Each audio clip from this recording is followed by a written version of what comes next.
Hi everyone. మనం last వీడియోలో మనం యాజ్ ఏ షోరూమ్ ఓనర్ గా మనం షోరూమ్ ఓనర్ ఏ ప్రాబ్లమ్స్ ఫేస్ చేస్తారో మనం చూసాం. ఇప్పుడు మనం కస్టమర్ సైడ్ ఏమేం ప్రాబ్లమ్స్ ఫేస్ చేస్తున్నారో చూద్దాం. అంటే మనం ప్రొవైడ్ చేసే సొల్యూషన్ మేబీ ఇద్దరికి కూడా ఉండొచ్చు ఒక్కొక్కసారి.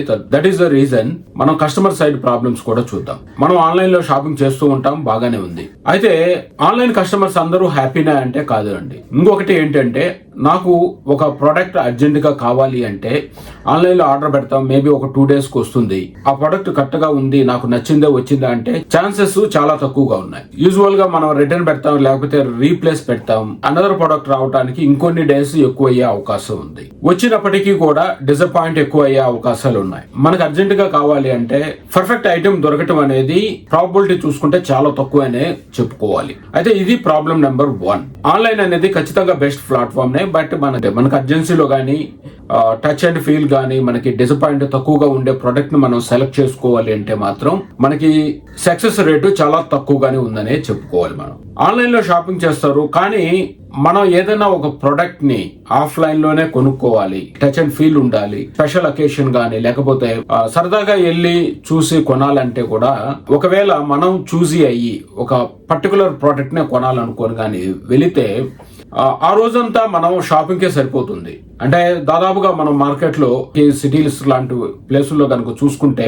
వెళ్ళటానికి రావడానికి అండ్ అక్కడ ఒక 4 hours స్పెండ్ చేసామంటే ఆ డే మొత్తం కూడా అయిపోతుంది. ఒక్కోసారి ఆ 4 hours లో మనకి ప్రోడక్ట్ దొరికే అవకాశం ఉంటుంది, లేకపోతే లేదు కూడా. ఎందుకంటే మనం ఆ ప్రోడక్ట్ కరెక్ట్ గా ఎక్కడ దొరుకుతుందో మనకు తెలియదు. పలాని చోట దొరికినా గానీ ఆ ఎంటైర్ ఆ నియర్ బై మార్కెట్ లోనే ఎక్కడ మనకి బెస్ట్ ప్రైస్ దొరుకుతుందో కూడా తెలియదు. ఇది problem number 2 customer point of view లో. ఇప్పుడు మనం టోటల్ గా 6 పాయింట్స్ అనేవి మనం కవర్ చేసాం. అంటే షోరూమ్ ఓనర్ గా 4 problems and customer point of view లో 2 పాయింట్స్. సో ఇక్కడ 6 పాయింట్స్ అనేవి ఉన్నాయి. ఇది మన పిచ్ డెక్ లో స్లైడ్ నెంబర్ 1.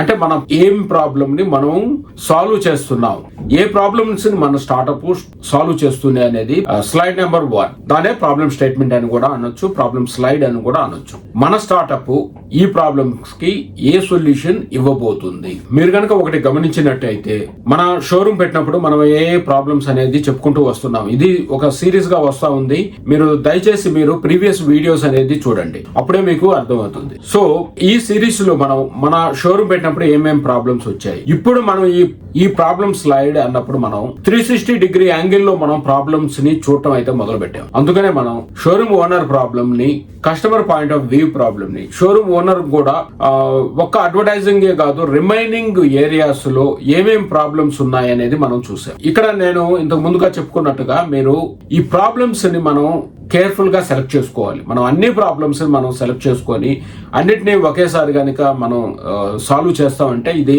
ఖచ్చితంగా మిస్ అయ్యేదానికి ఎక్కువ ఛాన్సెస్ ఉన్నాయి. అందుకనే మనం ఏ ప్రాబ్లమ్స్ ని ప్రయారిటైజ్ చేసుకొని ఏ ప్రాబ్లమ్స్ మనం ముందు సాల్వ్ చేసుకోవాలి, ఏ ప్రాబ్లమ్స్ ని మనం ముందుకు తీసుకెళ్ళాలి, మనం ఇనిషియల్ గా మనం ఫిక్స్ చేయాలి అనే దాన్ని మనం ఖచ్చితంగా మనం డిసైడ్ చేసుకోవాల్సి ఉంటుంది. దీనికైతే మనం చాలా వర్కౌట్ అయితే చేయాల్సి ఉంటుంది. దానికైతే మనం కోర్సెస్ అయితే లాంచ్ చేసాం. మీరు ఇప్పటికే స్టార్ట్ అవుతుంటే మాత్రం and please do enrol those courses, that is a different thing. అయితే ఈ ప్రాబ్లమ్స్ ని మీ పిచ్ డెక్ లో పెట్టేటప్పుడు చాలా జాగ్రత్తగా కేర్ఫుల్ గా క్రాఫ్ట్ చేయాల్సి ఉంటుంది. సో క్రాఫ్ట్ చేసుకొని ఈ ప్రాబ్లమ్స్ ని లిస్ట్ చేసుకొని పెట్టుకోవాలి. నేనైతే తెలుగులో జనరల్ గా ఇస్తూ ఉన్నాను, మేబీ ఇంగ్లీష్ లో కానీ మీరు తెలుగులో కానీ ఇట్లా ఇంచుమించుగా ఇలాగా మీరు మెన్షన్ చేయాల్సి అయితే ఉంటుంది. అయితే మనం ఇప్పుడు ఈ ప్రాబ్లమ్ స్టేట్మెంట్స్ కి మనం సొల్యూషన్ అనేది మనం ప్రొవైడ్ చేద్దాం. నేను యాక్చువల్ గా లాస్ట్ వీడియోలో సొల్యూషన్ అనేది ఈ వీడియోలో డిస్కస్ చేస్తాను అని చెప్పాను, కాకపోతే నేను డిస్కస్ చేయట్లేదు.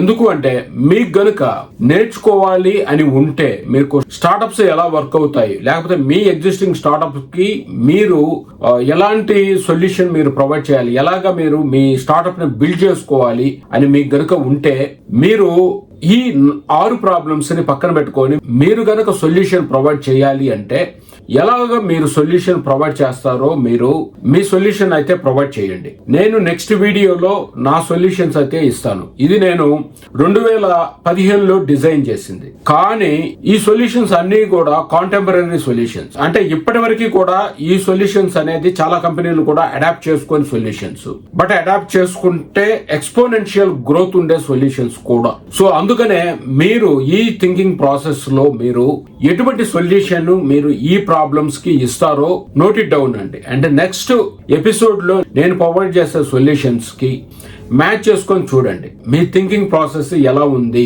ఎలాగా ఇంప్రూవ్ చేసుకోవాలా, లేకపోతే ఇంకా అడ్వాన్స్డ్ గా ఉన్నారా మీరు అనేది చూసుకోండి. And this is well and good. And thank you so much. And my name is Shankar Gaddam. And మీ సబ్స్క్రిప్షన్, మీ లైక్స్, షేర్స్, కామెంట్స్ అనేది చాలా important. And please do that. And thank you so much. And wait for the next video.